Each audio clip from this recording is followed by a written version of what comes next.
अस्सलाम वालेकुम गाइस। एक सितम और ड्रामे की नेक्स्ट एपिसोड में आप देखेंगे कि जब सुफियान उष्णा का हमदर्द बनने की कोशिश करता है तो उष्णा उसकी किसी बात पर कान नहीं धरती और कहती है कि मैं अपनी प्रॉब्लम्स खुद सॉल्व कर सकती हूँ। सुफियान कहता है कि मैं शहरोज़ से बात करता हूँ कि तुम्हें शादी पर आने दे। उष्णा के मना करने के बाद भी वो शहरोज़ को कॉल कर देता है कि शहरोज़ तुम अभी तक नाराज़ हो, उष्णा को शादी पर क्यों नहीं आने दे रहे। सुफियान शहरोज़ को जली खटी बातें सुनाता है जिस पर शहरोज़ बहुत हाइपर हो जाता है। उष्णा भी परेशान होकर घर चले जाती है। जैसे ही उष्णा घर पहुंचती है तो शेरोज़ गुस्से में उसका इंतज़ार कर रहा था और उसे डांटना शुरू कर देता है कि जब मैंने मना किया था कि वहाँ नहीं जाना तो क्यों गई थी तुम वहाँ। उष्णा कहती है कि मम्मा की तबीयत ठीक नहीं थी, मैं उन्हें देखने गई थी। ऐसे उष्णा और शेरोज़ की फिर से लड़ाई हो गई और शेरोज़ फिर नाराज़ हो गया। दूसरी तरफ सदफ और हुज़ैफा का निकाह हो जाता है। ज़ैनब आंटी के शौहर ज़ैनब आंटी को कॉल करके उनकी तबीयत का पूछते हैं। ज़ैनब आंटी कहती हैं कि थोड़ी देर नहीं कर दिया आपने तबीयत पूछने में।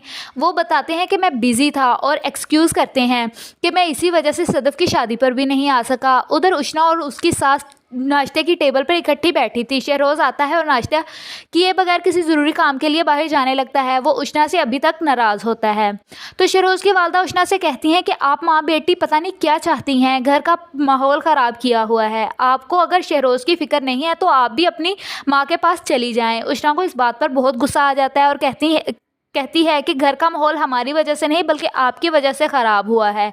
अगर आपको लगता है कि मम्मा की तरह आप मुझे भी ये घर छोड़ने पर मजबूर कर देंगी तो ये गलत फहमी है आपकी। मैं ये घर कभी नहीं छोड़ कर जाऊँगी। ये घर हमारा भी उतना है जितना कि आपका। उष्णा गुस्से में ये सब बातें कर रही थी कि ऊपर से शहरोज़ा आ जाता है और उष्णा को डांटता है कि तुम्हारी हिम्मत कैसे हुई मेरी मम्मा से ऐसे बात करने की। मुझे मजबूर ना करो कि मैं तुम्हें भी वहीं पर भेज दूँ जहाँ तुम्हारी अम्मी गई हुई हैं। मैं तुम्हारे लिए इस घर के दरवाजे ज़रूर बंद कर दूंगा। उष्णा रोती है और सारी बात अपनी मम्मा को बता देती है। ज़ैनब आंटी समझाती हैं उष्णा को कि शहरोज़ का ख्याल रखा करो, उसे शिकायत का मौका ना दिया करो। सुफियान चुप कर सारी बातें सुन लेता है और दिल ही दिल में बहुत खुश होता है उष्णा को मुसीबत में देखकर।